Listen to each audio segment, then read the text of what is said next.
From MZ Studios in Dallas, Texas, you're listening to the Tennis Revolution podcast.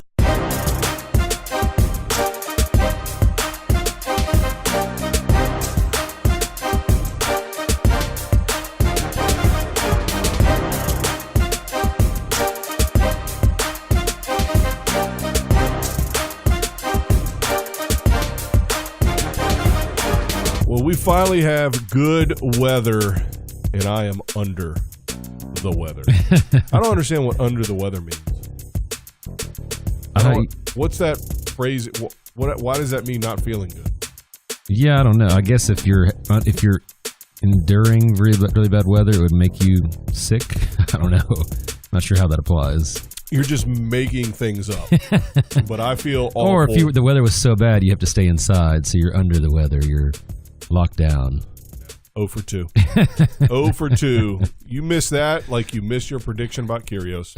What was my prediction? I don't know. Welcome to the Tennis Revolution. Sorry to tell you about my problems right out of the gate. Can only go up from here. Man, I feel terrible. He's dealing with this Dallas weather. It's literally a different season every day here. You know my favorite saying about places? If you don't like the weather, wait 10 minutes. Every single person in any city listening to the show right now says that. Well, my favorite is the ones where they insert, if you don't like the weather in blank, wait 10 minutes. And you can find that with any state or city. Except like Key West. Yeah. Like they say in Australia. Or they the say Sahara Desert. Yeah, and I didn't realize that living in Texas. I thought, Texas just has unpredictable weather. And I'm like, well, everywhere has unpredictable weather apparently. Because they all say that if you go visit places, they say the same thing. You know what else is unpredictable? Nicholas Aloysius Kyrgios. I don't know what by the way, I don't know. That's everyone's middle name. Yeah, that's what I was going with. I don't have any idea what his middle name is, but Aloysius seems fitting at this point. So you didn't really have a prediction. You were just excited for what was next. I was, and I think maybe, of course, I'm sure this is not on record anywhere, but I did say to someone somewhere that I wouldn't be surprised if he blows it first round, so we don't get to see Kyrgios versus Djokovic. Because when I saw the draw, I was like, wow, Kyrgios, Djokovic, second round. Djokovic is rusty. Kyrgios is on fire. How great would that be? On fire. Oh, he was on fire, all right. He lit the game of tennis on fire. Well, he's focused on doubles this week. Apparently. That's what it is. I think so. He should be. Because his singles career is over. Oh, what a disaster. I almost wonder if he didn't want to play Djokovic, so he said, let me just lose this match and not risk my perfect record against Djokovic of 2-0. Here's what I don't like, okay? All of the talk about his behavior, etc. So last week, he's playing Nadal in underhand serves, and everybody's losing their mind. Unacceptable. Wait a second. Now there's an article in something called it's a section of golfdigest.com called the Golf Digest. Nick Kyrgios plays tennis digest. They don't have much controversy in golf. They got to come over to tennis. Yeah. So the title of the article, this is from March 4th this year, Shane Ryan at golfdigest.com. The title is Nick Kyrgios could become the most hated athlete in the world. And I'm like, wait a second. Why does anybody even care? I don't even care that much, to be honest with you. I was going to say, number one, to be the most hated athlete in the world has to know who you are, first off. And second off, you have to actually be like a contender for tournaments for it to be hated. Currently, he's neither of those. Yeah, so I hate Tom Brady.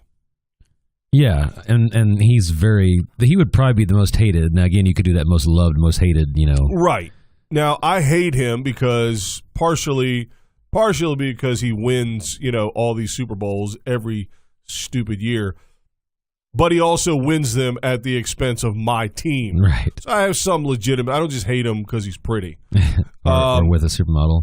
Or because his owner's off doing what he does. I'm not talking – that's a separate – altogether separate podcast.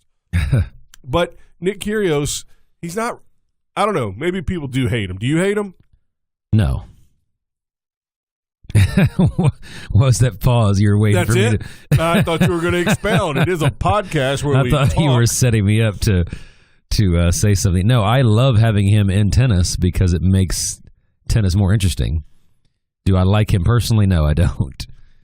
As you said, we don't know these people. I don't think I hate anyone except Jack Sock. I'm just kidding. Not me. I don't think I Not hate me. anyone on the And tour. you. I hate you.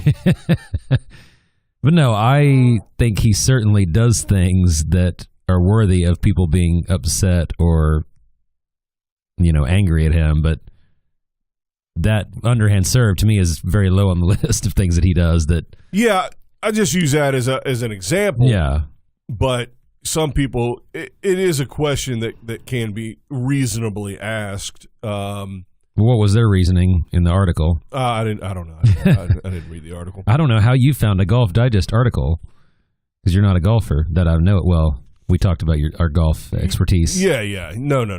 Google. Just Google. Have you heard of this website called Google.com? Never. Yeah, you can search. Still using Ask Jeeves. Yes, Well, ask Jeeves where Jack Sock is ranked right now. See if Jeeves knows the answer. They don't have a number that high. No, Google fits that. Isn't Google like infinity? Yes, 100 zeros or something. Is that it? About Google? 100 zeros? I think isn't Google is 1 plus 100 zeros? I think that's right. Why don't you Google it? Yeah. All right. I think we can go on forever with this. Yeah, round in circles. This bit. But no, I mean, LeBron's got to be one of the most hated. Tom Brady. Can't really think of any baseball players that are super Yeah, but they hated. do it because of their winning. Right. They don't do anything like LeBron donates millions to charity yearly. Right. But again, to me, Fonini has done much worse stuff than Kyrgios. Agreed. So it's like, well, I don't understand why him. I think it's because a lot of people feel like he's disrespecting the sport, which is worse than disrespecting your opponent or other things. Well, here's always been my general sense of the quote unquote, he's hurting the game. He is not hurting the game. The game is by itself just fine. It is what tennis is, a certain set of rules, within the framework of this, either the WTA or the ATP, and it's going to go on irrespective of his place in it. Right. Now, is he acting in a way that is outside of the norm within the game at the pro level? Yes, he is. Particularly this day and age, with the big three being sort of the type of people they are. Yeah. Then it's certainly in stark contrast to how the big three are in terms of the way he acts. But he's not hurting the game. What's hurting the game? I'll tell you. Changing the scoring system in American college tennis. That hurts. But his antics don't. Yeah, and I don't think that, like you said, I think it's a combination of the fact that he beats players that people like he's got wins over all the big four. And it's the fact that he seemingly does it with very minimal effort. And we all watch and think, gosh, if we were half as great as he was, we would put so much more effort in and we'd be, so much better. So I feel like that's part of it. Yeah. But I don't see why why does that affect me personally? Why do I have to take that as a personal, I'm disappointed he doesn't take it more seriously, but I'm not personally offended by it. I go back and forth in terms of assigning feelings to it because ultimately I'm just watching the show no matter what happens. Right. So you're right. It really doesn't affect anybody except him and his camp and to some degree his opponent. It certainly affected Rafa. Right. I mean, he chirped he had some things to say about him disrespecting whatever.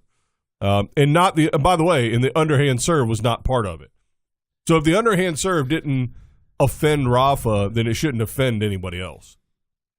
Well, and I think there's a lot of tennis purists who would probably have a lot of problems with things that Nadal does on court. With the amount of time he takes and right, and the things between changeovers and things like that. But I never saw him in that match do anything unsportsmanlike. I mean, the underhand serve is borderline unsportsmanlike. I will agree Not with at that. all. Yeah, I know one of our few disagreements, and I don't know why that is. I know we already discussed this last week a little bit, but I don't know what it is. It's something about the underhand aspect of it makes it seem underhanded. I just don't, because if he dinked it overhand like a normal serve, I don't know why that would be totally fine. Nobody would be talking about it. But it's something about it. The fact that he did it underhand makes it seem a little more questionable. Well, and he did it also, by the way, like as a surprise. Like he did it. He didn't do any kind of motion or anything. So it almost like he tried to do it before Nadal was ready. That's the part of it that's a little bit questionable. Right. Well, again, but that's the only way an underhand serve works. If you're the server, you get to dictate the pace of play. No, that's what I'm saying. So is when Nadal breaks the rules consistently is with pace of play, you know. And as superstitious and all that stuff as he is, you would think he, of all people, would adhere to when the other guy's serving, like they go whatever pace they want, and there's nothing you can do about it. No, these athletes are very, very selfish, and I'm not kidding. They sort of have to be. Yeah, but I don't even think you should be allowed. I mean, I don't know. You talked about college last week, how you get the option to use the full 20 seconds both sides, right? But that kind of goes in the face of the play at the server's pace. So I don't know what they should do on the tour, but Rafa was definitely slowing him down, and Kyrgios was trying to speed him up. So that was the issue I'm sure they had with each other. Yeah, oh, Nick Kyrgios. They showed a graphic at one point in time, the speed in between points, and it was like 8 seconds faster than Kohlschreiber. Well, and I'm almost surprised he doesn't just put 4 balls in his pocket and just like walk to the other side. Hit 4 aces and go. And by the way, I think some of that is missing in tennis. I mean, that you don't need to towel off after you hit an ace or you serve and they didn't return it. That's one of the things you certainly hate, for sure. I mean, I don't hate it when it's warranted. I hate it that it's every point. Right. I don't have a problem with them taking a 30-second break after a 25-ball rally, but did you need that after a double fault or after, See, I do. I think they ought to shorten the clock to 20. I don't mind if I like the college system where both players get the full 20, but that's it. Yeah. You know what else I don't care about? Injury timeouts. If you can't keep going, why do you get pieced together by a trainer, an athletic trainer, and wait, I agree with that. If you can't go, you can't go. They don't stop the New York Marathon. All right, everybody stop. All 30,000 people stand right where you are. Don't move. We froze the clock. We stopped the clock. Somebody's got a hangnail. And they get them taped back up and then go again. They don't do that. And the thing is, 90 seconds, that is your timeout. You've got 90 seconds. Exactly. Get what you need to do in that 90 seconds. And then if you want a medical timeout, that's great. Every minute you have a timeout, you lose a point. So let's decide what's more important. And then if you really need it that badly, well, then we're going to see, because you're going to be losing points as it's happening. This is a continuous play sport. That's the idea. And you have to, there's no clock, so there can be no timeout because there's nothing to time out. You know what I mean? Right. And so you should just keep going. Now, recreational matches, that's a whole other ballgame. Right. Kids, juniors, that's a whole other ballgame. But if you can't continue, too bad. You can't continue. But, I'm a hard ass. What are you going to do? But I think that, like you said, there's clearly that would immediately stop.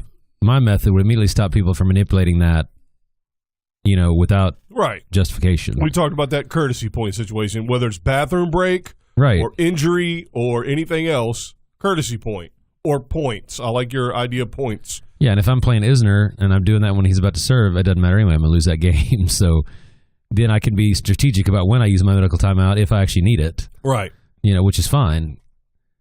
But yeah, it's gotten to be. I think you get two per match. I don't know. And they can't be on the same injury. Right, but then they don't start the time until you get diagnosed, and then once you get diagnosed, then the time starts. Now, I'm not sure about the ATP and the WTA, but in college, it's 2 minutes to diagnose and then 3 minutes to treat. And so I think it's similar in the pros. And so now the first one you come over, it's my ankle. The second one you come over, it's the top of my foot or the bottom of my calf. Right. Or something very, very close to the ankle. It's just rife for abuse, for no question about that. I'd like to see the stats, and somebody surely has done this at some point, but I'd like to see the stats of winning percentage of the game after a medical timeout. Like which player wins the highest percentage of the next game? The person who took the timeout or the person who's waiting? Right. It's a lot. That's tennis's version of soccer. You know, when somebody gets barely touched on the foot. Now, first of all, let me say this: some of the contact these soccer players take, I get it. I would be out for a month. I get it. It hurts, but a lot of times they're doing it so long. And then as soon as they realize, oh, it's all over, boop, I'm back up, running around. Here I am. I'm shocked that all these pro leagues have not made this flopping that a serious offense. Like NBA has it the worst, but even NFL, like you said, somebody lays on the ground injured, and then wants to head helmet to helmet they call or whatever, then all of a sudden they're up and ready for the next play. Well, the most egregious, I can't remember. I think it was during the playoffs, maybe not, but the Giants. They had two guys that looked like they both got shot in the leg with a BB gun. I remember that video. Exact time they both just go down. And you could tell that was a strategy that their coaches had told them. Yeah, they were playing somebody that was playing fast-paced offense, and they needed to slow them down.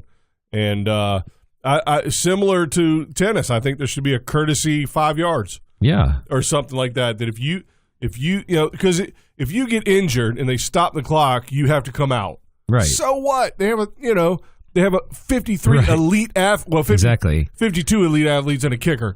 Well, and if you got a backup player in there, the backup player gets hurt, you might be bringing in a starter for the backup. So, yeah, courtesy 5 yards. Like maybe I have a linebacker out of one in the game, but they're playing hurry up. Well, let me have him fake an injury so get my player back in. So if it's 2nd and 10, you get a courtesy 5 yards. I think it should still be 2nd and 10, but 5 yards closer. Yeah. So it's not a penalty. Yeah. You're just saying, hey, who knows? I don't know why we're talking about the NFL when there's so much tennis going on. I'm sorry. Got off track, but I am a fan of the NFL. But that flopping, that reminds me of how that's basically our equivalent of flopping is the fake injury timeout. Faux injury timeout, if you will. Phonini reference? No. I know. So what, don't you find this whole schedule, this tournament weird? Well, here's why it's weird for us. Because we record on Sundays, and now this jacks everything up because we've started the tournament, so we're going to talk about some of it. Right. But that's barely seen anything. Right. Which is weird that, it's Sunday, the middle Sunday of the tournament, and there's some people just playing their first match. In fact, the majority of people are playing their first match right now, which to me is just strange because I feel like the tournament's been going for several days, yet these guys are just now starting. Right. Yeah. Yeah. I don't. We talked about this before. I don't like the buys. In 10, I think the buys are one of the most inherently unfair aspects of tennis ever. Agreed. Obviously, in a tournament when anybody can sign up, like a local tournament, you have to have buys because you don't get even numbers. You don't get multiples of 4. But at the pro level, they could put whatever. Yeah, or just either just decide 64 or 128, whatever. Either one's fine. And I actually think it's a disadvantage to some of the seeds sometimes. Because you're playing a guy who's already got confidence with a win. Correct. I agree. So I don't even think the seeds necessarily benefit from it. Yeah. Do you think the first set with Djokovic and Bjorn Frantangelo, 7-6, 5 in the breaker, was because Bjorn got really, really good? Or is it because, Djokovic hasn't played in 3 months or 2 months. And he's just coming off a first-round win. Yeah, and maybe he even I don't know if he qualified or not, but he may have made it. He did qualify. Yeah, so he's got three wins coming into that match, and Djokovic hadn't hit a match ball in 2 months. Right. So I agree with you. And even him, as good as he has, barely overcame that. Other guys are not going to be able to. And by the way, his second set was 6-2. So the ship righted itself. Well, and here's the other thing. If Djokovic loses that match, he gets 0 points. If Bjorn loses, he's still got the points for winning the first round. So they actually lost an opportunity to get points in the first round by having the bye. Right. Which doesn't make sense to me either. I don't see how you can give points to somebody for making it the same round as someone else that gets no points. Well, this harkens back to that whole, where they used to have the champion from the previous year start in the finals. Right. I mean, this is obviously not the same, but it's along those lines. Yeah. Why give the best players an extra chance to win the tournament? Yeah. They can win fewer matches. It's just, I think it's strange.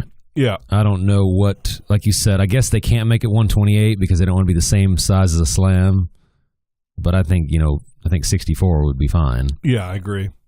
Or you want to get crazy? I got an idea. Totally randomize the buys.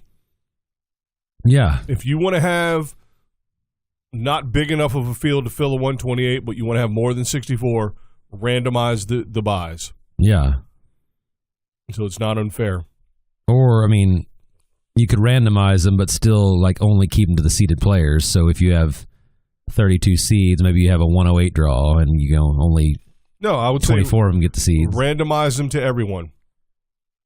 You still keep the Well, but randomize them, and meaning the seeds still wouldn't play each other. Yeah. The seeds. Well, yeah. Still So that'd in be order. no different than the slams, which is fine. Because I was going to say, well, there's no advantage to being seeded, but I guess in the slams there isn't either, except that you don't play another seed.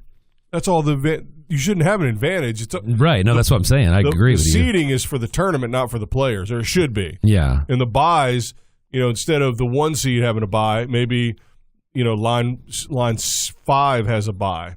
And I don't know if you agree, but I actually felt like the first 2 days of the tournament almost seemed like qualifying because it was all the players not in the top 35 playing each other, and you're watching and you're trying to find an interesting first round match, and it's there's all these players that are kind of mid-level players playing each other. And again, they're not bad, obviously, but it just seems like it took longer for the tournament to get going when you had all those buys because you didn't have any unseeded players that you wanted to see play each other. Yeah. Here's another in relation to the mini hardcourt season. I hate it so much. I don't like to call it the sunshine swing. Because I don't think you'll ever hear me call it that. That puts too happy of a spin on what shouldn't even exist. This should be anyway. The difference between this tournament and every other tournament outside the Australian Open thus far this year. I mean, every other tournament was a nothing tournament, right? And now you get to the two hardcourt, big events, and guess what? Lots of the top players are playing, and it's exciting. Right. It makes me mad that I'm excited about watching these matches. It's making me mad that the top players are playing each other, even though that's what I want. Right. But it bothers me because it's so out of place, and they don't do this in the lead ups to Australia. Yeah. You know what I mean? Well, and I think what makes you mad about it is that whoever wins Indian Wells in Miami, that doesn't mean anything for the next 3 months.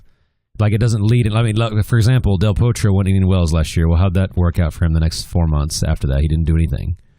So it's it doesn't springboard anything because it's not a progression. Again, back to our season. It's not connected to anything, and the players don't think so either. Right. Because they don't play anything else. No. They play, one or two might play a tournament leading up to the AO. That's Australian Open to you and me. To you lay people. Yeah. And then it's just kind of they spot in here and there, and then they all show up for Indian Wells and for Miami. I was shocked how many players yesterday they were saying was their first match since Australia. They said that about Wozniacki, exactly, Djokovic, and it's because they're not going to go play on clay for a few weeks just to come back and play on hardcourt again. What would be the point? So it's like an unnecessary break. But I don't know.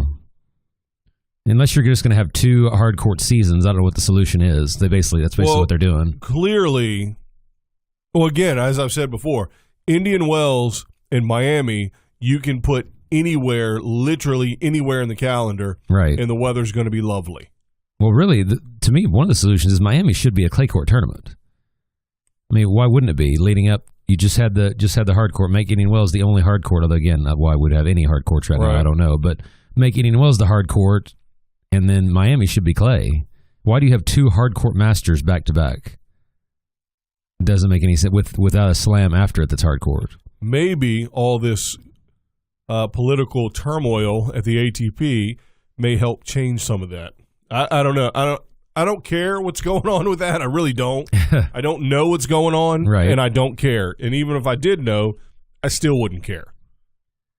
Well, are you aware of any of it? Not really. Like you said, I get so tired of hearing about proposals and theories and, different people taking over different things, and I don't like to pay much attention to it till it actually happens.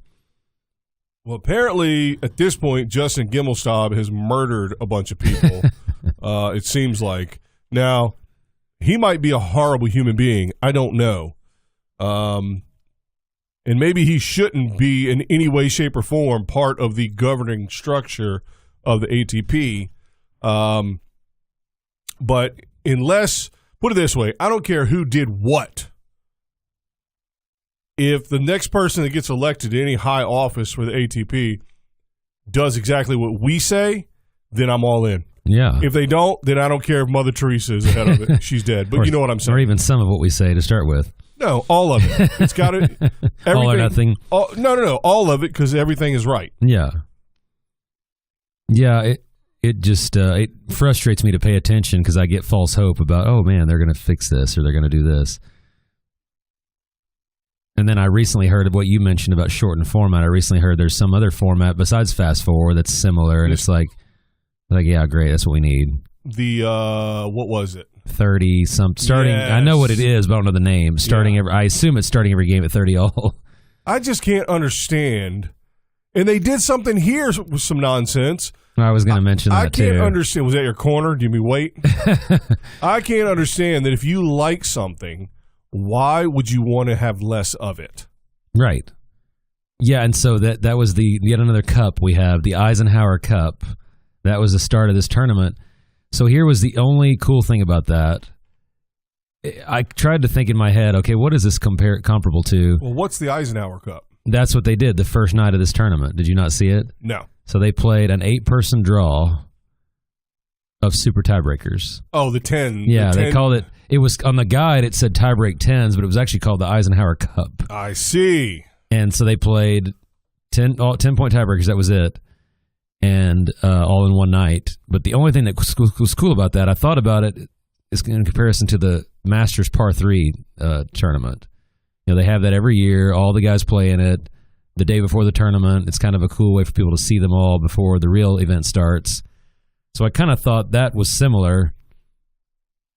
Like people that maybe don't want to pay for the big events, they still get to see those guys play, and it's a good warrant for them to kind of check the courts. Listen, so the tournaments have to do all kinds of things to try to make some money and get people out to their venue, and I have no problem with it. And so if that's all that was, it was goofy. Yeah, they weren't making it a legitimate competition like it was worth something, like they do with the World versus Europe.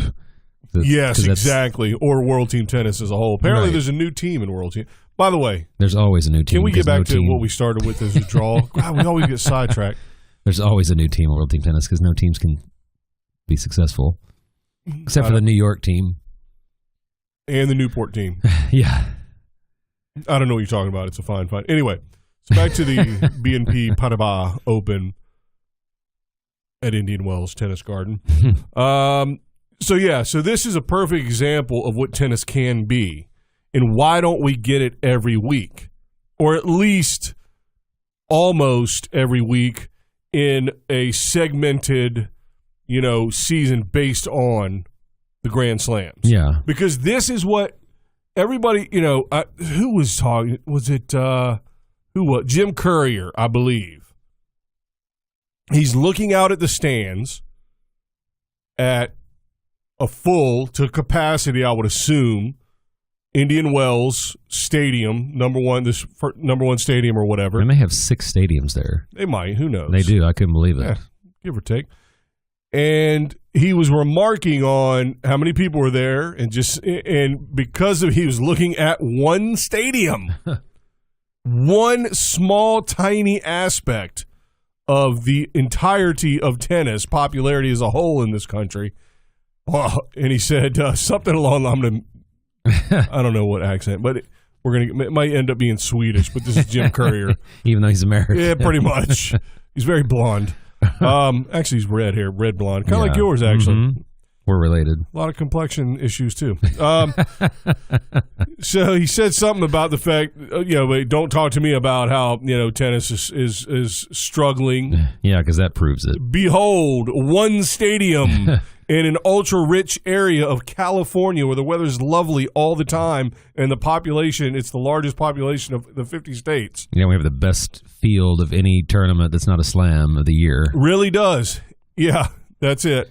And, of course, Miami's going to be packed. Of course it is. Right. But how many empty seats were, in the first round of, Delray Beach or, right. whatever? So, yeah, and I mean, like you said, that's really that doesn't even determine the success of any sport. It's the TV ratings are number one. I did read something that said Australian Open ratings were up like 24% from last year or something like that. Well, that's wonderful. So to me, that is more of an indication than attendance at one event. That just says that tennis is popular there, in that location. Well, but like you said, everybody wants to go to Indian Wells. It could be any time of year. Right. The best field for sure, outside of a slam. Certainly thus far this year. The best doubles draw. Hey. Even maybe including slams. I agree. Yeah, who cares about doubles? And it's co-ed. Uh-oh.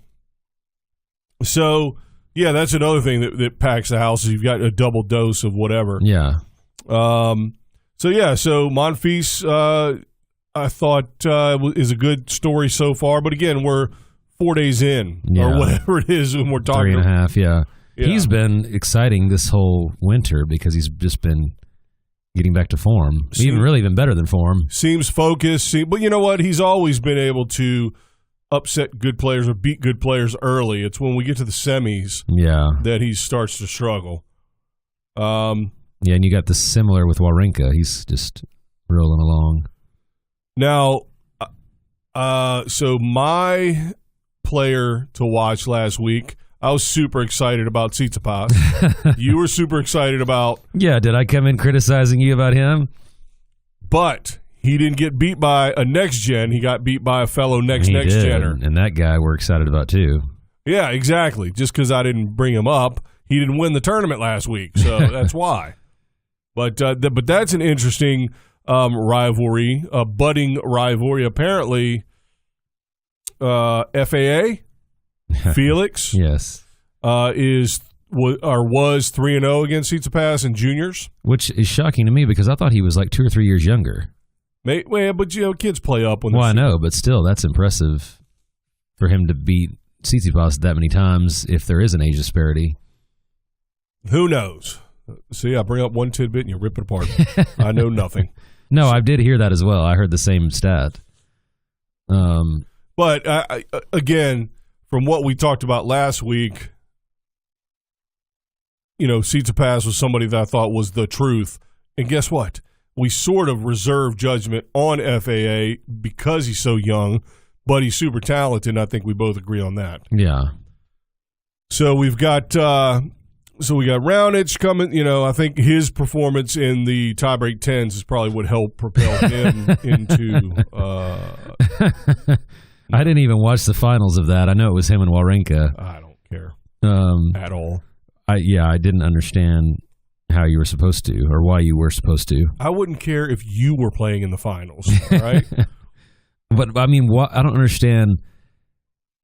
It's like you said. I mean, I guess you can because you can go and say, I got to see Nadal and Wawrinka play. No, that's the draw. It is, of course. Because like you said, you buy a day 2 ticket to a certain stadium, you might not get everybody. Yeah. But now you get 8 of the top. Well, sort of. And I think it was charity based too. Well, I know it was for the players. Oh, right. But people still had to pay to get in, obviously. But yeah, like you said, I have no problem with a tournament doing anything they want that's out of the confines of the competition. I don't really care what you want to do, to get people to come out or make money. That doesn't bother me. We have Tony Romo playing a golf tournament here, and a lot of people were mad about that, saying, why does he deserve? It's like, whatever gets people to come to the event. Right. Doesn't really matter. It's not going to have an impact on the tournament itself. So, to me, with Tsitsipas out at the hands of Auger Aliassime, FAA, I do think it's interesting to see, what that kid can do. I think he's 18 and a half. Yeah, he's young. Yeah. In fact, I thought he was younger than that. I thought he was still 17. Yeah, so he will play Nishioka next, if it's not already happened as you hear this. And then the next round, potentially, his toughest opponent potential would be De Gea, who's the 30 seed. He's been on a roll. Yeah, so... In fact, I think they played each other.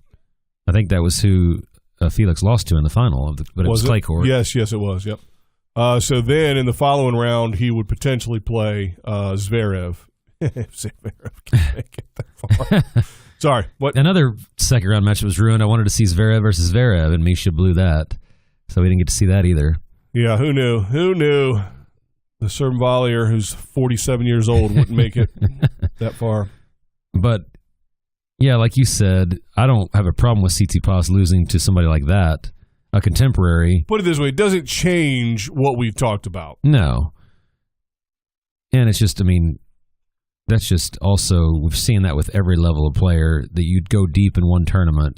To lose early in the next is not that uncommon. So in the same vein, is if Felix can make it to the semis and loses to a big three, that doesn't change anything for me in terms of my next gen theories versus, the next gen versus big three, big four. Yeah. So that's still intact. A couple of the next geners, you got Goffin still in it. Team. I'm not sure I recognize. I'm not aware of who that is. Shapovalov playing Stevie Johnson. See, Shapovalov is on. We consider him next gen, right? Well, he played in the next gen. Yeah. So he's kind of on that. He's in the middle. Yeah, because he's been on the tour for a while, but he didn't peak right away. Yeah, and again, it's a gray area, but I think. Well, yeah, for the first next gen, we know is a complete failure. So far. Yeah, but they're 24, 25 now. Right, so but if the big three and big four retire and then the next gen start winning them all, and the next gen can't break through, well then everything's all equal. That's not the point. It's if the next gen leapfrogs, so if Tsitsipas and FAA win a bunch of Grand Slams before Zverev even has a chance, then we know I was right. Yeah. But ultimately, our fear is Djokovic at the 1 seed, Nadal at the 2, and Federer or whatever. And Federer at the what is he at? Where is he at? Probably 6, maybe 5. Somewhere. Anyway. I think Federer and Nadal would play in the semis. No, Federer. Oh, look at that. Federer's the 4. Okay, because Del Potro's not in. Yeah. That's among others. But anyway. Why. So... Yeah, so Federer and Nadal are on the same half. So the semi, could have 3 out of the 4, and then. Yeah, I'm picking Federer over Nadal for that one, and then Djokovic. So. Well, I was going to ask you: is there anybody you see and that can make the finals besides those 3? Especially now that Tsitsipas is out, who was a contender for that.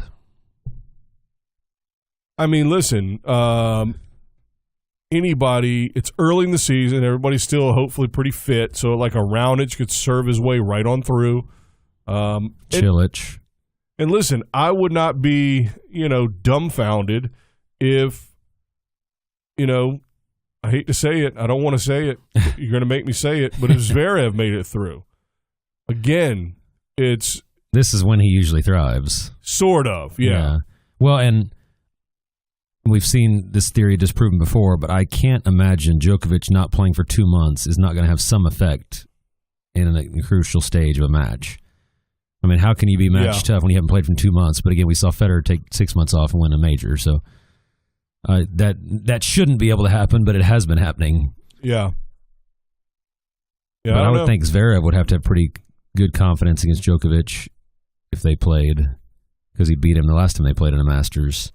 And that was with Djokovic, playing a lot and playing well. Yeah. I'd like to see Monfils do well. That'd be great. Wawrinka. Nishikori struggled. Yeah, still think Wawrinka's not 100% there yet, but he's getting closer. Every tournament he gets closer. But he's ready for clay. That's got to be what he's focused on. The French, because that's always been kind of his best surface. We still got Isner serving. Any puncher's chance kind of situation. He's got that American record they showed. Yeah, exactly. He made the finals he won it one year. Or was it Miami? Miami, I think it was Miami. Yeah, it was Miami. But I think he made the semis or finals of Indian Wells one year against Djokovic.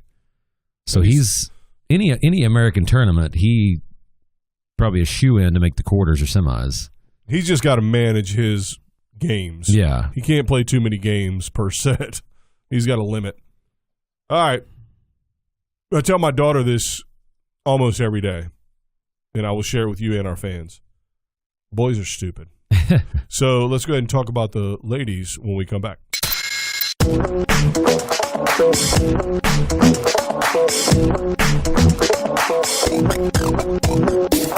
It's time to join the revolution. Go to our website, tennisrevolutionpodcast.com, to get the latest episodes, email us your questions and comments, or give us show ideas.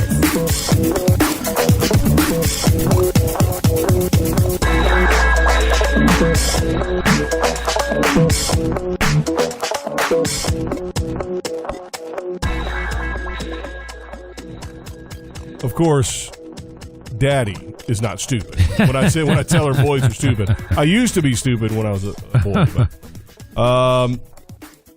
I'll tell you what, man.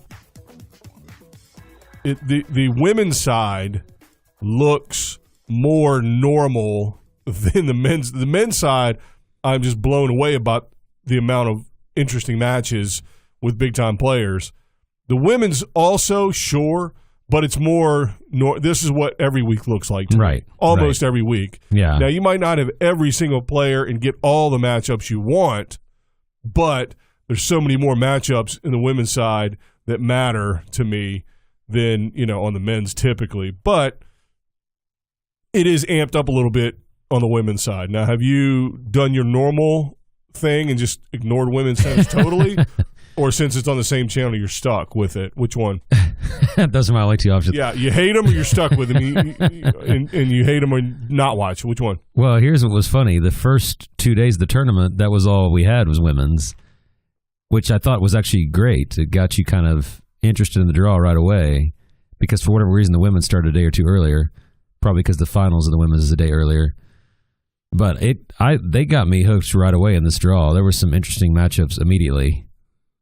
Well, Osaka got to get a little revenge on Mladenovic. Right, which was cool that they ended up playing again. Yeah. I'm sure these draws are completely random. That's what I was going to say. It's almost I mean, the mathematics on that got to be insane. Did you say mathematics? You could have just said math. No. Yeah, I agree. But hey, so be it. So Osaka got a little revenge, a little pretty straight set. Or pretty routine is what I'm looking for. 3-4 match, and she gets to play the American sensation. Okay, I can't wait for that match. DC, I call her DC. I don't know if you know what that means. I call her something else I can't say on there. I watched her at the end of her match. She did not smile. I think she's had that Botox in the wrong place because she cannot smile. And she has no emotion. So you knew what I was going right when you said it, right when you saw my face. I don't care. All I care about is that she plays. I hope she defects to Russia or somewhere. She plays college mentality. She's in your face, fist pumping towards your opponent, which is not supposed to be legal in college, but 100% of college children do it. Right. Come on, she's nonstop. I love it. It'll be interesting to see how Osaka handles that sort of in-your-faceness. Yeah, I'd rather see Collins play Serena because of that, but Osaka's another good option.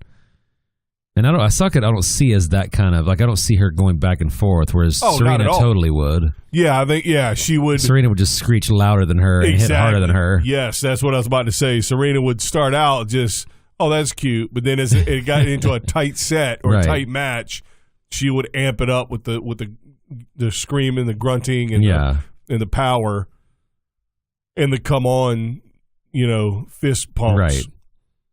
But it should be interesting. I think Osaka seemingly, is she's a little goofy off court in a good way. Right. But on court, she's pretty mild mannered and, reserved. I don't know. Yeah. Is that the right word? Yeah, I would say so. And then Danielle Collins is the opposite. When someone said that Danielle has been, I guess, posting on one of her social media things saying she can't understand why she's single or something. I had a few ideas. But I thought the match of the tournament, male or female so far, was that Kvitova Venus. Which was for us yesterday, but I didn't get to see as much of it as I wanted to, but I was happy for Venus. And again, we talked about last week or 2 weeks ago, Kvitova has played every freaking tournament. I mean, she's probably played 30 matches. Heroic. And not just because she's coming back from a stabbing, but because nobody else does that. So, although the women do it more than the men. Because, again, what did I say? Men are stupid. That's right. So, that was a fun match. I mean, everybody wanted to talk about the level. Yeah. And again, there were times of high level, but there were also times of unforced errors, just weird places and just but yeah, it was an exciting match. I mean, it was high intensity, which matters. And again, I always cheer for Americans first. Call me crazy, but that's what this podcast is theoretically about. And so, heartstrings with Venus and Serena, but with Venus, especially just because of the Sjogren situation, and it's like you never know if you're going to get to see 100% full throttle Venus just because it's out of her control. And so I think we got to see. I guess we got to see. You don't know, but I guess we got to see it, and it was fun. Yeah, I mean, I think you just have to imagine that Venus is not going to have that many more wins like that, in her career. So, to me, that's what makes me happy for her, that she was able to get that. Oh, dude, she was happy for her. She was jumping up and down like a schoolgirl. That was fun. So that was her 23rd match this year, Kvitova. Wow. That's got to be one of the highest. I mean, I know Hallett plays a lot too, but I'm thinking she's got to be imagining just happy to be out there if she wasn't able to play for so many months. Right. Yeah, I mean, people don't think about how short, a career can span year-wise, but you never know because people are gunning for you every day, not literally, but coming for your spot. And so when you have it taken away from you, non-tennis related, it's got to get in you where it's like, whoa, I could lose this for any number of reasons, least of which is ranking. Right. So good for her. Another person. So you're talking about people playing the most matches. Somebody who's probably played the fewest, or some of the fewest. Vika. I know, and I had some friends going to that tournament, and they were kind of hyped up about that match. And I was like, oh, well, she hasn't been playing the greatest lately. So I wasn't quite – I didn't know what to expect. I mean, I knew there was potential for fireworks and drama and really high-level tennis, but I also saw the potential for a beatdown. Well, here's the thing.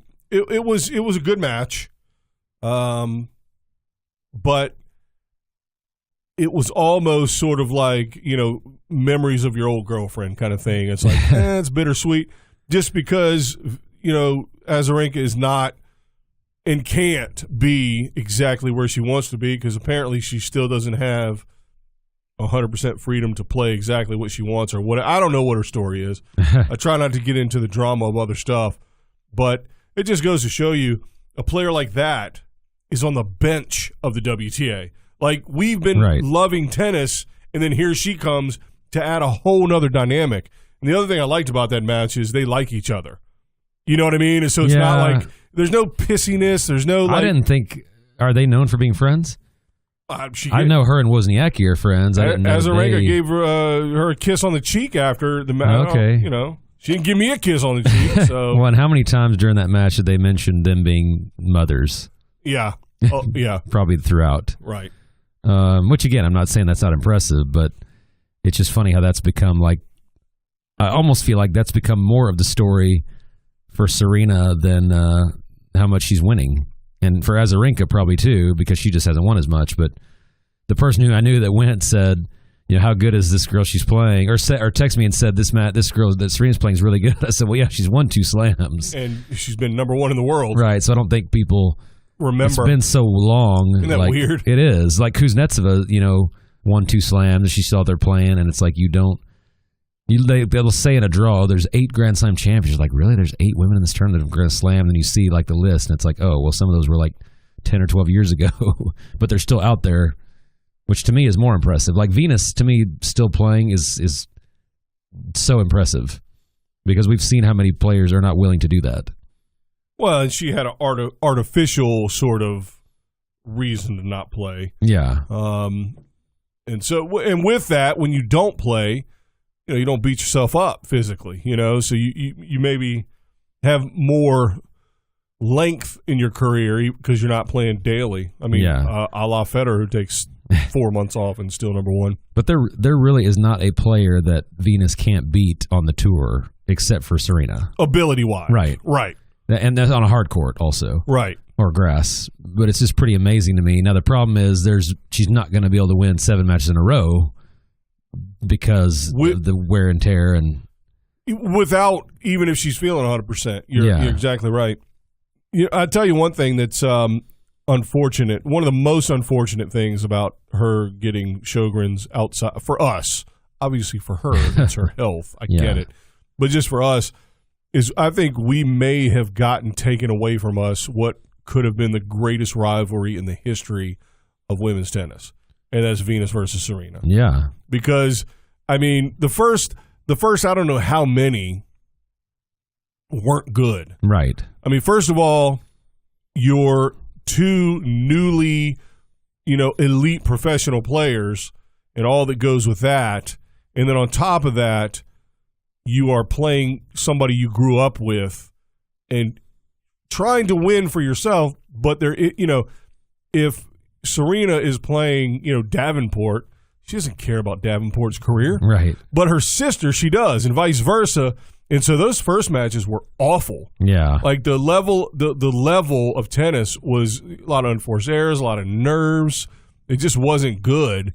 And it progressively got better as they sort of got more comfortable with their roles and their place in history, all that kind of stuff. Well, and I think the style they play, it's almost hard to have a good match because if one of them is on, the other one can't be on. Right. Because lately you've seen it's seen like that one. They had that one match where it was like 6-1, 1-6, 6-3. Right. So it's just like you can't. The way they play, you're not going to ever have both of them on at the same time. Yeah, that's a great observation. But it's weird how they've almost gotten closer. Their matches have almost gotten more competitive recently. In the last 3 or 4 years, Serena probably won 7 or 8 in a row at one point. In their head-to-head, I would assume. So another American that, I don't know, maybe we're done with her. I told you I was done with her. If that's who you're talking about. Keys. I watched the end of it, yeah. It was painful. I mean... And one of our listeners saw me in person and said, what is your problem with Madison Keys? And I said, I like Madison Keys, but I cannot... It's hard to be a fan of her because she loses the same match all the time. Yeah. And Navratilova said she's got to fix her backhand. And I'm like, you've got a pro who needs to fix a ground stroke. That's not a good thing. Like, you don't hear a commentator say that about a pro very often. They need to fix their, a basic stroke. She's trying to play like a boy. And what I mean by that is just bash the ball with no regard for what she's trying to do. Because what are boys again? Stupid. Well, and if she was playing in the 90s, she would destroy everyone. But now that doesn't work in the women's. Right. Like Davenport, and that's why I don't like Davenport as their coach, even though I'm sure she's telling her good stuff. But that was how Davenport played. Well, Davenport played that way, and there was 3 other women that played that way, and that was it. Right. So they could overpower every other woman. Well, now you can't overpower the women. Like you said, they're faster than the ball's being hit. Right. So that doesn't work. Look at that. He's listening to his coach. But she's also, her serve is not dominant anymore, or at least it wasn't in that match. Right. Her serve was getting returned every time. She's got to reset, man. She needs a new coach, and what she probably should do is just call the Tennis Revolution podcast. We could help her out. Well, I was shocked she was seeded 17. I'm like, how is she seeded? She seems to lose early a lot. Yeah, I don't know. And it's too bad because I think, in a completely different way to Kyrgios, she's not living up to what I think. I could be wrong on her potential, but it's Right. seemingly her potential is the sky's the limit, I guess. Well, and maybe it's negative or cynical to criticize her when Sloane got destroyed. But I feel like with Sloane, we know that she's hot and cold. With Keys, I don't know. She's only been cold lately.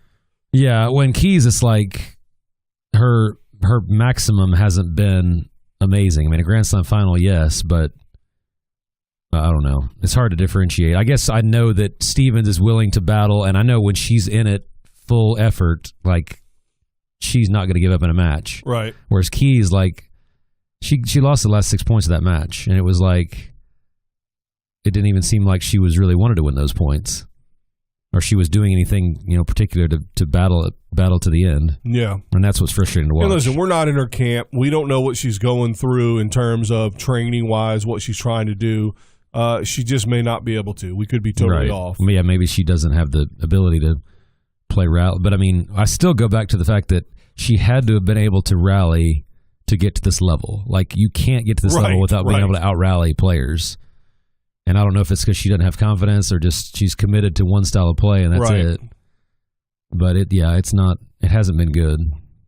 And going into the clay court season, you're not going to be able to play that style on clay either. Which disappoints me way more than it does for Kyrgios. I just don't care about it. Well, because Kyrgios, she's still putting the effort in. Kyrgios doesn't even seem to have the effort. And plus, she's American and nice, and, we like her. Yeah. It doesn't tell people in the crowd to F off and all the rest of it. So we have Garbiñe playing Serena. Now, I think I asked you already, right? You're not recording it, right? I am not. Okay. Listen, I got to tiptoe around you and you're dumb. I am not, but if it's a nail-biting match, I'll go watch it later without knowing the outcome. But so we can't talk about it. They already know. They can look it up and see. They're on to the next match. The winner of that plays Halep. I'm talking about you. I don't want to ruin your life. No, I know. That's what I'm saying. But it's not over, right? I'm not going to tell you. What do you want me to do here? If it's over, you can tell me. Oh, my God. But I hate you so much. But anyway, I think the winner of that is supposed to play Halep. So that's obviously the most exciting quarter of the draw. The winner of that match. I think, yeah. Does not play Halep. Oh, no? No. What are you talking about? I thought I heard that. They're at the top of the bottom half. She's at the bottom of the bottom half. Oh, so they would just not play till the semis? Yep. See, I'd heard that she had to play Halep pretty early. Oh, my God. You just make stuff up. Because that was the complaint about the draw, that she got screwed again. Even though she's not seated in the top 8. And she's not pregnant, right? So it's not because... Okay, just checking. It's already over. She's been playing. Okay. It's the mother's bias in the draw. That's why Serena and Azarenka played each other first. It was the bias against the mothers. Get rid of mothers. Tired of them. And I've heard nothing about the women's doubles draw. I guess that the women play doubles every week, so it's not as significant. No, doubles is not significant. Doubles is over. They just need to get rid of all doubles. I am sure that when the Bryan brothers play, it's packed, but outside of that, I can't imagine doubles is drawing a big crowd. No Hingis anymore. Except now, at Indian Wells, just because there's names. All right, so here's the good news. You don't have to go back and watch it. The bad news is Serena retires. What? From tennis. No. In that match. Great. So Muguruza moves on. I thought Serena won the first set. No, she did not. Well, there you go. I blame you. Well, so that actually makes it interesting if she'll play Miami or not, and then what, her status is going forward. Because that's really, I can't imagine she's retired that many times in her life. That's really unusual for her. Yeah. Gail Monfils is at 5-all with Adrian Manarino in doubles against Mackenzie McDonald and O'Reilly Opelka. The former challenger T-Bar Dallas opponents. They played each other in that tournament. So there you go. Somebody to root for. Yeah, this is weird. We're like, into the third round at most, and we're trying to talk about this tournament. It's not done. And by the time you hear it, these matches will be done. But we still won't be to the end yet. So. Right. Well, and what's weird, if you look at that doubles draw, it literally looks like they just threw names in a hat and picked partners. Like there's no rhyme or reason with nationality, right. Playing style. Like you see no, and I almost think it'd be better if they did that. Yeah. Like outside of the couple set doubles teams that are in there, just say, okay, we're going to draw for partners like a lottery. That would actually make it'd be fun, interesting, and you could make it like a ceremony on opening night or something. And you can do that in doubles because no one cares. Right. You really can't. I'm not kidding. I agree with you. They could seed. Well, I don't know how they would do it, but you take the top legitimate teams, top 4 teams, whatever, make them the top 4 seeds, and then say we're going to draw the remaining 28 spots. And if 2 players hate each other, they get put together. Well, that's more entertaining for us. Yeah, exactly. Yeah, I'm looking through this draw. Svitolina almost bit it. Oh, yeah? Almost bit it to Kenin, who I said is too little. Oh, I knew that match was a battle. So do you think Kenin... Right when I say that about Kenin, now it's like, no! Is she the American that we should be most excited about now? Outside of the ones that have already had success, I mean. Or I guess Collins would probably be at the top of that list. I think Collins. I think she's already done a little bit. But I mean, in terms of someone who's really done nothing, because Anna Samova, I don't even know if she was in this draw. She was. Yeah, she was. And then some of those they're talking about Christina McHale, talking about Allison Risk. They've kind of I might give it up on those. Although again, Jennifer Brady's playing tonight. Age is changing in terms of it's all skewing. As we talked about, older. So I guess in some sense. But 5'7" is Kenin, so I don't know. Yeah, it's just funny to me how they make such a big deal when the girls do so well at 16, 17, 18, and then you just don't hear about it. Like Cece Bellis, what happened to her? Totally, I know I think she had some injuries, but it's like it's so hard to tell who to really be excited about. Like Tiafoe, who's flamed out early, 2 tournaments in a row. Right. I mean, so they have to recognize that did they have a good run at a tournament, or are they, strong players? Like, that's the difference. I really do think. I mean, so you got Anna Samova and DC, and they're both, tall. Right. They've got height, but they can move. Yeah. And then you have, Kenin is 5'7". Am I crazy or? See, if you're 5'7", I think the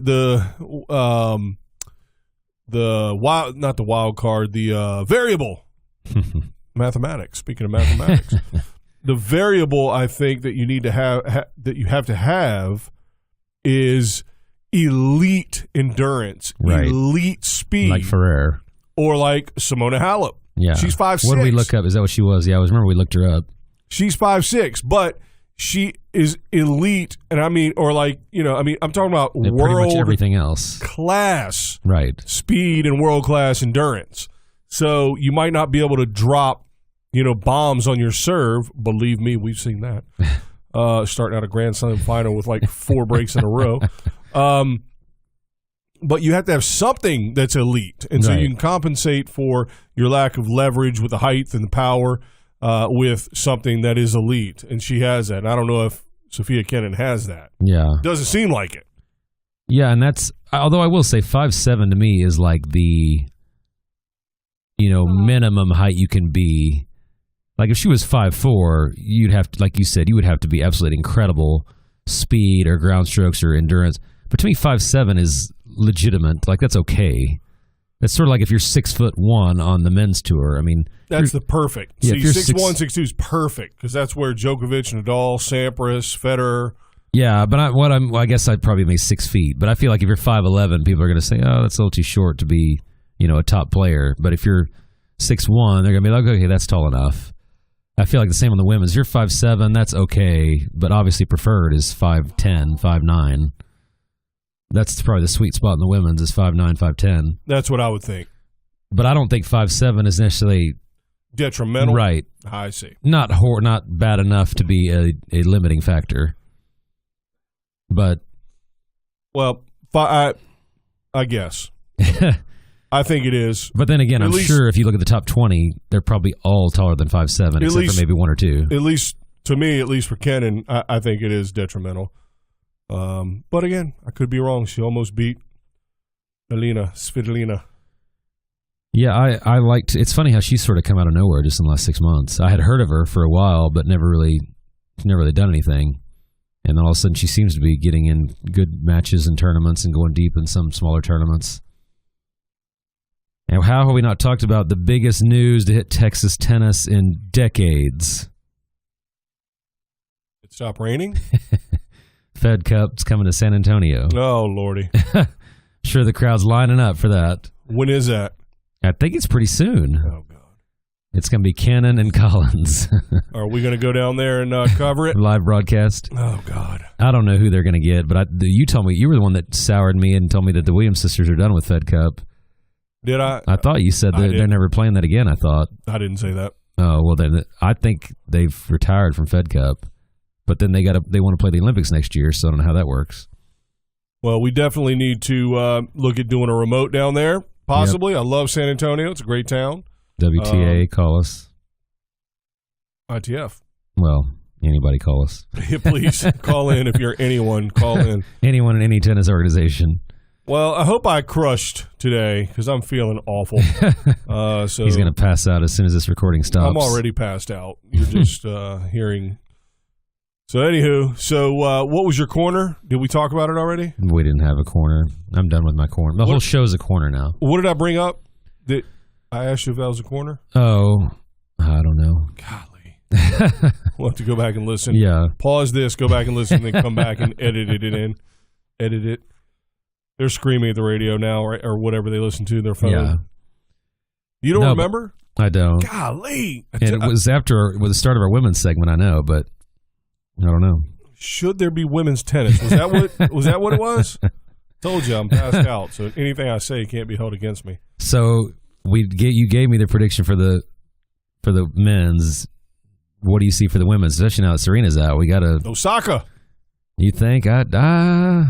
She looked a little shaky to me. They all look shaky though. Well, you get a bye and the whole thing. Yeah. Well, what is yours? I don't know. I mean, I always end up picking Halep, and she always burns me.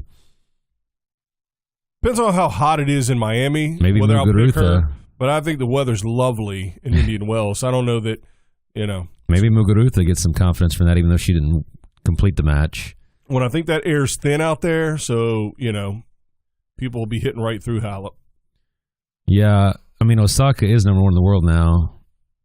And theoretically, someone should not be able to challenge her. We've just lost Serena, we've lost Wozniacki. Like you said, that doesn't favor Halep there. I don't know. That draw is much more wide open, as is usually the case. And not for a bad reason. Right. It's like... there's many candidates to pick. I'm saying Osaka, but DC could take her out. Yeah, that's probably the most exciting match of the next round. I would love to see somebody knock off Djokovic. I don't care if Federer loses at this point because we know he's fading soon anyway. But I would love to see somebody knock off Djokovic just to make it interesting. And it's got to be someone that can do like something. Felix, right. Ish. Shapovalov. Right. But somebody that can do something the rest of the year, not just some random, he beats, he loses to... They're all random. Burditch or somebody. At this point. Everybody, they're all nobody is anything right now. Yeah, I'd like to see a Kachanov or a... It's the purpose of our whole entire podcast. It's been a ton of upsets already, which again, like you said, makes sense because nobody's been playing. They've been playing clay court tennis or not at all.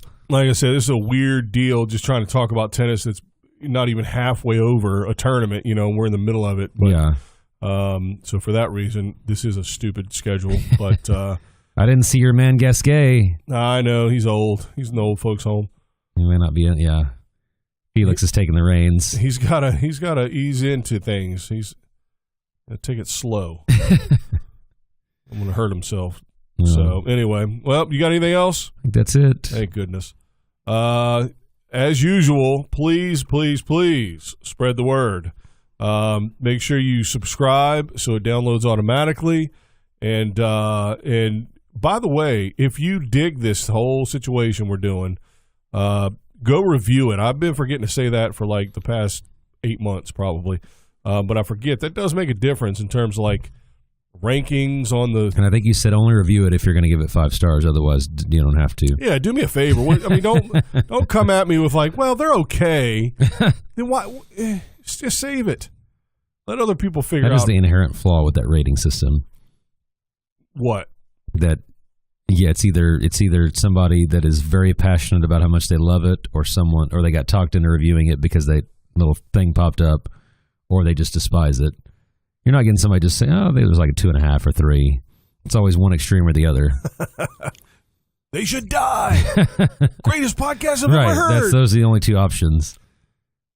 Well, they're correct on the second one. I don't know. I don't think we should die. No. All right, so check us out on Instagram for no reason. As you know, we're losing Instagram followers. I thought they thought it would be fun, and then they kind of said, well, this doesn't make sense. Why am I following somebody who doesn't send out pictures? Right. I agree. It's stupid, but it's fun. I don't think I'll ever send out pictures. I just don't want to get into that business because then I'll be stuck just always sending out pictures, and I'm not into that. But you can follow us at Instagram on Tennis Revolution Pod, and again, honestly, I guess maybe if I don't have it set, maybe I'll set it, and maybe you can DM the show through that, because I think that's a situation. Again, I don't know what I'm doing, but I think that's something. So if you follow us, then you can DM us. And then I'll answer, if you have questions or, your awful suggestions or whatever, we'll get them on that, the Instagram direct message, which is what DM stands for, by the way. You didn't know that? I did not. So anyway, so maybe that's how we'll do this thing. So Tennis Revolution Pod on Instagram, and only for the purpose of DMing us. And then if you actually want content from us, and still it's not really all that much because it's only like I'll that's not true. I'll send out the odd tweet in response to something, and cool people have retweeted me in the past. I need to come with a written mantra that I have at Weakest Era in Tennis, not like a research paper level of statistics, but just our general some tidbits philosophy that. And we have to post that somewhere. I like it. So people can just see that immediately. So Twitter is at Tennis Rev Pod, because Tennis Revolution Pod, it wouldn't let me put all those letters. So Tennis Rev Pod on Twitter. And that's where it's more, I'll retweet stuff. I'll make comments on other things, dumb things people say, etc. And then in that one, I don't send out pictures, but that's because I don't know how. So, but I would, but I don't. What else? I think that's Facebook. I don't even, honestly. I mean, I do kind of, but I don't. You can just share our show from there. Yeah. So, and I will tell you this. I think, what did we say on Twitter? So here's how many followers we have on Twitter. Not a lot. I mean, it's not bad. It's not nothing. Yeah. But we have 205. So if we get up to 300. I think you said if we get to 10,000. No, certainly didn't say that.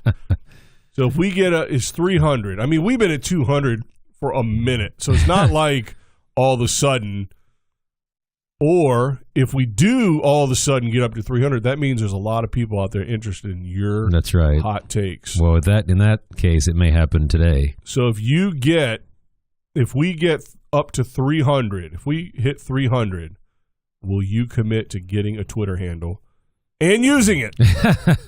at the very least, to follow the podcast. Yes, Twitter. Absolutely. All right, hey, if you don't have Twitter, get it. If your friends don't have it, get it. Hurry up Create and follow some fake us. accounts with fake email addresses. Exactly. We'll get him on, and then you can just cancel everything. It's fine. All right, I think that's it. That's it. The only thing we forgot to mention is that they're turning the Super Bowl date story with Eugenie Bouchard from a couple years ago into a movie. I saw that. That's the most awful thing I've ever heard of. Because they're still semi-dating, right? It's all lies. It's all lies. Who cares? I thought he was 12 years And old. see, I know you've opened this Pandora's box, so it's your fault, but do we really need a movie that encourages guys to creepily reach out to female celebrities online? That's literally how many guys are going to watch this movie and say, man, I'm going to text or message every hot celebrity I know and try to get a date with them. You mean girls haven't been reaching out to you being a celebrity on this podcast? No, I agree with you. No more than normal. You're 100% correct. It's creepy, and I feel bad for girls around the world because of social media. It's been nothing but bad. Yeah, they're going to be inundated with requests now. Well, if Djokovic comes back to win this match, I think you have to go on a date with me. Yeah, it's like... I didn't mean for that to turn into this. So, yeah, I'm sorry, I'm not seeing that movie. That must be a Canadian film company making that, because I'm not sure who's interested in that. A lot of maple syrup and it's not even a movie. hockey. Like they're not. It's like they're not. If they were married with kids, maybe. Like, what is the end point of the movie? Right. I don't understand. Who cares? Who cares? It's gonna be a short film. Who cares? Yeah, I'll stick with Battle of the Sexes. That's my fault. I apologize for bringing any of that garbage up. I did it facetiously that we forgot to mention it, knowing that we don't care. Right. Oh my goodness! But we don't get news very often in tennis, so it is something. That's true. Yeah. So, all right. Is that finally it from everybody? Is that all we got? That's it. I won't bring anything else up. All right. Until next time. Thanks for joining the revolution. Bye, guys. Go on a date with me, Eugenie.